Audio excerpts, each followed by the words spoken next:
My name is Aidan Early. I am the chairperson of Community First Responders for Armagh Tyrone. We are one of many such groups in Northern Ireland. I think at the last count there was maybe 18 or 19. All volunteers respond to medical emergencies in their own community, which is the basis, the fundamental of what we do. We started in 2015. There was a gentleman by the name of Cormac McAnallen who started a charity, Cormac McAnallen Trust, in memory of his son who passed away through congenital heart defect. And Brenton planted the seed in our head about a community responder group who could provide this service in communities. He was always looking for ways to improve responsive defibrillator use in rural areas. So he planted the seed and then he kind of stepped away and let us run with it. So the four of us had a meeting and it slowly built from then. It was quite small. We sort of intended to concentrate in the areas where we came from, which was Benburb, Tullysarn, Blackwatertown, the Brantry, Eglish. But it slowly grew as more and more people heard about us. We had to expand as we had people interested from Rich Hill, from Armagh. So we have ended up being one of the larger groups of responders. And that spread has all come from people expressing an interest to get involved. So we have had to sort of spread out to where they are rather than us go and look in them in those areas. They've come to us.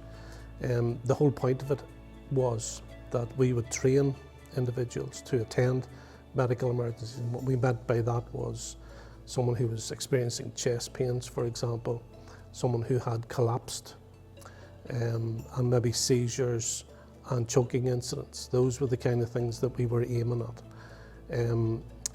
Those range of skills haven't really changed that much. In the beginning, we were able to provide the training to the group ourselves. Myself and Amy, Eamon, Bernie and Francis were all trainers. So we were able to provide that training ourselves, update and practice nights. We have to work very closely with the ambulance service because if I'm sitting in my house tonight and an emergency happens, what are the chances of me knowing about it? So the alerts actually come from the ambulance service. So what would happen is that if you made the call 999, you're talking to the dispatcher or the call taker with the ambulance service. They take all the information off you and it's processed in the computer. The computer will generate the emergency call and alert the ambulance service. And at the same time, if the call is appropriate to the skills that responders have, we will be alerted also. So that's how we find out about the calls. Without the ambulance service, we wouldn't know the calls exist. So we do work very closely with them. Even more so now, the ambulance service have a community resuscitation team who now do all the initial training and any update training where new skills, new equipment are involved. There are delays, as everyone knows, in the ambulance service at the moment. There has always been delays. Not as extreme as they are now, but the chance of an ambulance just driving past when something happens, for example, they have to come from somewhere. So the idea of community responders as a concept was really for rural areas where there's an inbuilt geographical delay. But as Eamon said at a meeting one night, you could be living in a house beside the ambulance station in Dungannon. If the ambulances aren't there, if they're out on a call, you're as remote as anyone. So it applies to rural and towns as well. It's not just one thing. But the crews then, because of the delays, they appreciate that someone is there and actually getting the skills of CPR, taking observations like blood pressures and reassuring the casualty. They appreciate what's done before they arrive. What we would now do at a call hasn't necessarily changed. We would always be introducing who we are, that we're not there in place of the ambulance service. We're here until the ambulance gets here, so that people are reassured that an ambulance is still on way, or en route, sorry. But our role has now become a wee bit different in the sense that there are bigger delays now, that a volunteer could be with a casualty for an hour or longer, an hour and a half, whereas before it might have been a lot quicker until when the ambulance got there. So there's a wee bit more responsibility on them. Myself and Eamon at the moment are really the only two fountain members that are still active within the group. Francis and Bernie have had to stand down for various reasons. And the way we do it is that we can see every single call that comes in on our phone. But if you're a responder in Lurgan, for example, you'll only see the Lurgan calls. So we can keep an eye on what everybody's doing and where they are and what type of call they're at, how long they've been there. So part of our role as coordinators, if you like, is to contact those people that if there has been a delay in it, or if it looks like they're now in the middle of a resus, just to make sure that everything's all right, and maybe we can activate or alert another responder that this is now happening and this person could do with a bit of backup. So there is that kind of teamwork goes on within the group, as well as the teamwork between us and the ambulance service. Our responders, there is no rota, there is no expectation that they attend every call. They are volunteers. Now, we expect them to volunteer, but we also understand that people have their own lives. When they come home from work, they will socialise with their own family or their friends, their own life outside of work.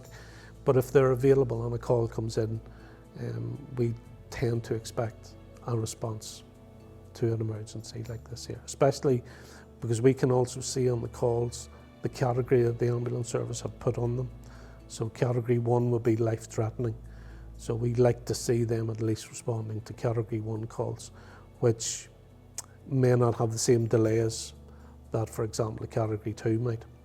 But category 2 calls also need the response, because it's not only the patient that needs attention, it's the family, it's friends, and that's again where we would come in, a familiar face explaining what's going on and why the ambulance service are doing this and why they're doing that.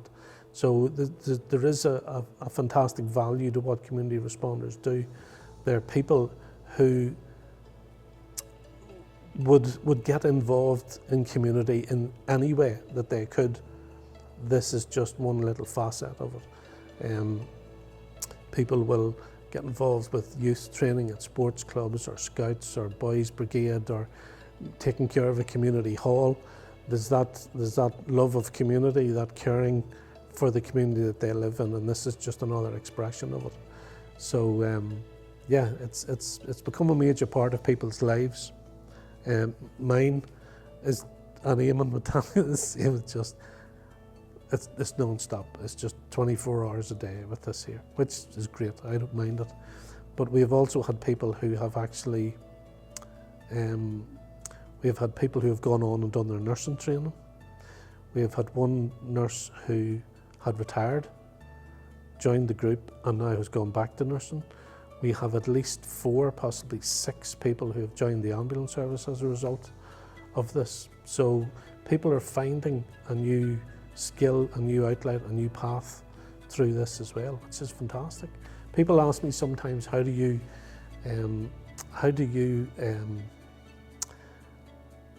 count success? What is success to you? And the obvious answer would be, well, many people have resuscitated successfully, but that's not really the answer. My measure of success is how many lives have been affected by what we do, and that can be as a successful resource. If it's not successful, you still impact on family who at some point will understand that somebody else cared enough about their loved one to actually take time to do this, but also on the individual responders as well, the impact that it can have on their lives. These skills are taught to respond to emergencies, but things can happen in their own home, their own workplace, with their own family. So success can be measured in many ways.